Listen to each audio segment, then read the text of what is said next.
get me high like you do. Yeah, yeah. Hey guys, welcome back to my channel. My name is Vicky and today I'm going to talk about my labor and birth experience. Unfortunately, we weren't able to record while we were at the hospital, but my boyfriend did end up taking a bunch of pictures, so I will be inserting a couple pics that he did take. So I'm going to start off from my last appointment, which was on a Tuesday, and my doctor checked my cervix and she said that I was 2 centimeters dilated. Also, we talked about my options for birth, if I was going to get the epidural or get the IV, and I told her that I wanted to try to not get the epidural. I also asked her if I was going to get induced on my due date or what was going to happen, and she said that there was no reason to get induced. If I wanted to, I could, but then if I didn't want to, I would just wait a couple weeks after my due date. So yeah, that's all we pretty much talked about. And then I ended up going home and I started to bleed. My doctor did tell me that that was going to be normal after she checked down there, so I didn't really worry about that. Going on to Thursday, so my appointment was Tuesday, and then Thursday is when everything went down. Around 5 to 6ish, my boyfriend came home from work and he asked me if I wanted to go out to eat with his cousin and his cousin's girlfriend, and I told him that I was starting to feel contractions, that I didn't want to go out to eat because I was gonna feel uncomfortable just sitting there and like feeling a contraction. So we ended up not going out. I pretty much just stayed in the living room, laying down on the couch. Also, my contractions were happening every 14 minutes. And they weren't really strong or anything. Like, I was able to walk and everything, but it was just like uncomfortable to go out. So yeah, I basically just stayed in the living room till 10 p.m. That's when I decided to go upstairs to see if I can go to sleep. So as I'm laying there, time is passing by and my contractions got stronger. Also, my phone was dead, so I wasn't timing them. I kind of just like forgot. I wasn't really paying attention to timing them. It ended up being a pretty long night for me. I ended up not sleeping the whole time. I just kept walking around my room. I kept going to the bathroom, just walking back and forth. I would stand for like, I don't know how long. I didn't want to go back to bed because like it was just like so much pain. I couldn't really sleep, so what was the point of laying down? And then later on they started getting like really strong to the point where I could not walk, and I was crying the whole night. I don't want to sound like a baby. They hurt so bad. Like when I felt one, I just stood there and like try to like make it go away. I don't know if that's possible. I was trying everything to make it go away or like feel less pain. Basically the whole night I was crying and it was like so exhausting because I don't know, I never thought they would feel like that. Like I thought they were gonna feel bad, but not that bad, where I couldn't walk or like even take a little nap. I did not take a single nap. And then my boyfriend ended up waking up. Well, he hardly got any sleep because I was crying, and like I said, I was walking back and forth in the room, turning on the lights and everything. So yeah, he woke up and then he asked me if this was normal, and I was like, I don't know, I think they're normal. Like, I've never been pregnant. I don't know how contractions are supposed to feel, but I've never felt anything like this, so I'm guessing like it's normal. At that moment, as I was talking to him, I was standing like behind the camera. So behind the camera I have my closet. I was standing there and I felt one, and then I just ended up puking in front of me because I couldn't run or walk as soon as I felt the contraction. So yeah, I puked in the room, and as soon as it stopped, I literally ran to the bathroom and another one came like a couple minutes after, and then I started puking more. And then after I puked, I started to shake. Like I was shivering and it never went away. Like the whole time, even like until I went to the hospital, I was like, I think till like all the way till I gave birth, I was shaking the whole time. But yeah, I don't know why I was shaking. I don't know if it was because I was nervous or scared. And after I did all my puking. I went back to bed, and again, I couldn't sleep. They got literally stronger than before, and I was just crying in bed. And then my boyfriend asked me if I wanted to go to the hospital. I told him that I didn't want to go to the hospital because I still have like a couple weeks, or 2 weeks I think I had. So that was my first reason. And the second reason was because I was having a lot of pain. I didn't want to go to the hospital and then they send me back. I would have been really mad if they sent me back, because I know it's happened to girls where, like, you know, they're having like bad contractions or something, and then they tell them, oh, it's not, you know, it's not time, or like give it a few more hours. So yeah, those are my reasons why I didn't want to go to the hospital. I was 5 or 6 at that time, and they just got unbearable, to the point where I was literally holding to the side of the bed and grabbing onto a pillow, and I couldn't take them at that point. So my boyfriend ended up timing my contractions to see how far apart they were. Turns out I was having them every 3 to 2 minutes. That's when he decided to call my mom and, you know, explain to her what was going on.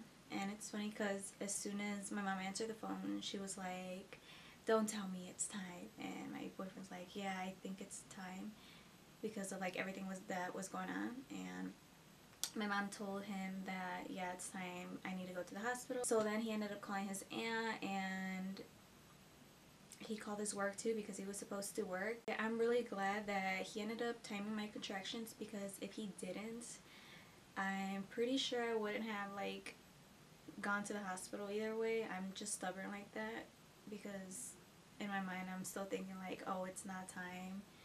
And yeah, so he called his work to call off, and we grabbed all of our bags and we drove to the hospital. So once we got to the hospital, I had to register, and I think that took like 4 to 5 minutes. But before I registered, one of the nurses came and gave me a wheelchair to sit on. After I registered, they took us upstairs to a room so they can check my cervix and then see if I'm even having any contractions. Then one of the nurses, she left the room to get a robe, and as soon as she came back, again, I puked. It's crazy because I remember telling my boyfriend before I was pregnant that I was really scared of being pregnant, because I hate puking. Like, I just hate puking, and in my mind I already knew that I was gonna puke like during labor or giving birth or something. Like, I knew I was gonna puke, and I knew I was gonna end up puking like the whole pregnancy, which was what happened. My whole pregnancy I was pretty much puking the whole time. When it got really hot, I would puke. Yeah, I puked when the nurse gave me my gown. And then so I put my gown on, and then she ended up checking me, and yeah, I was having contractions every 2 minutes, and I was 3 centimeters dilated.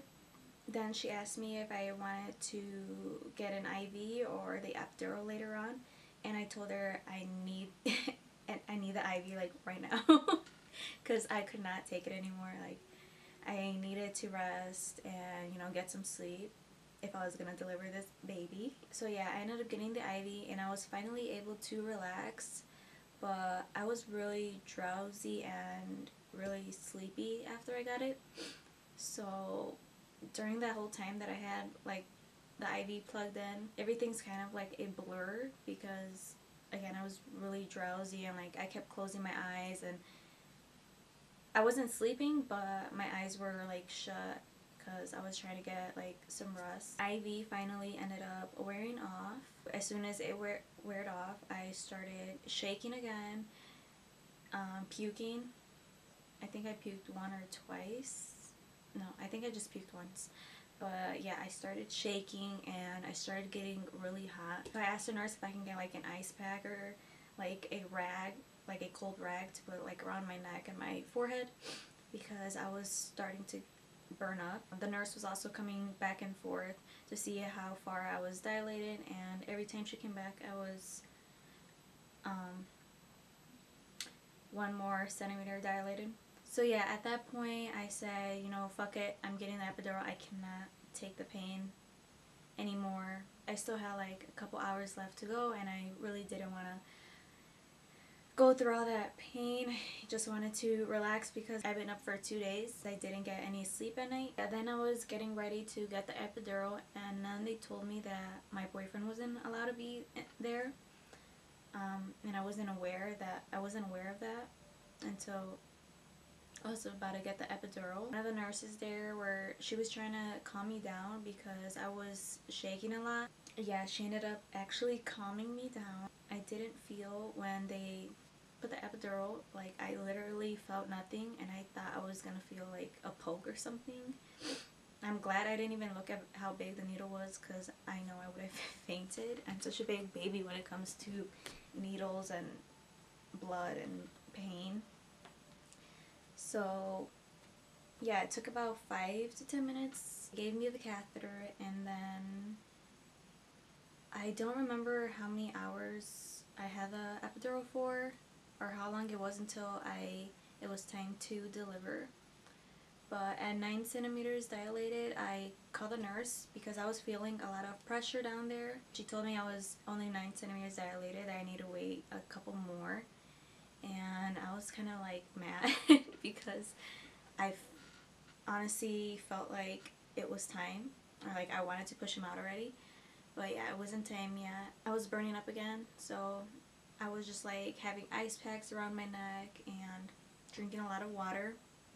Finally, I started to feel more pressure, so I called the nurse again, and then she checked, and she's like, alright, you're 10 centimeters dilated now. It's time to push the baby.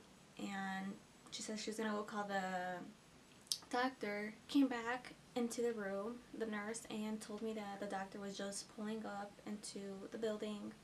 So I had to wait until she got into the building, got all set, and she did take a while. So my mom was with me in the room. She arrived there at, I don't know, like 8 a.m. I think, but she wasn't allowed to come into the room until it was 10 a.m. Visiting hours were 10 a.m. to 7 p.m.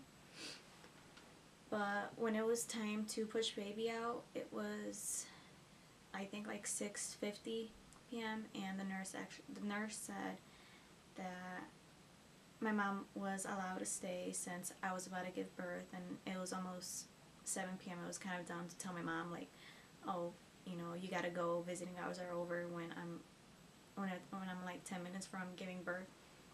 So I'm really glad my mom was able to be there with. So it ended up taking me about 30 minutes to push baby out. Oh my god, guys, it did not feel like 30 minutes. It felt like I was pushing him for hours and hours and hours. The whole time I was pushing him, I honestly felt like I could not push him. Like I couldn't feel him. I know some people like get the epidural and like it kind of wears off or something, and they can sort of feel when they're pushing out the baby, but I did not feel him. I was pretty like numb down there. But the problem with me was I was burning up. Like I was so hot. I thought I was going to faint. That's why I couldn't push him when they kept telling me push. And my mom and my boyfriend had to help me. Like each one of them had to grab one side of my leg, because every time I like grabbed my legs, I didn't have the strength to grab my legs and like push. So they both were holding one of my legs. I don't know how many pushes it took until he came out, but it did take me 30 minutes to push him out. And finally everyone started saying that he's almost out, and in my head I thought they were just like saying that so I can keep pushing, like motivate me to keep pushing more. But yeah, he was actually out. His head was coming out, and as soon as his head comes out, everyone's like, oh my god, he has a bunch of hair.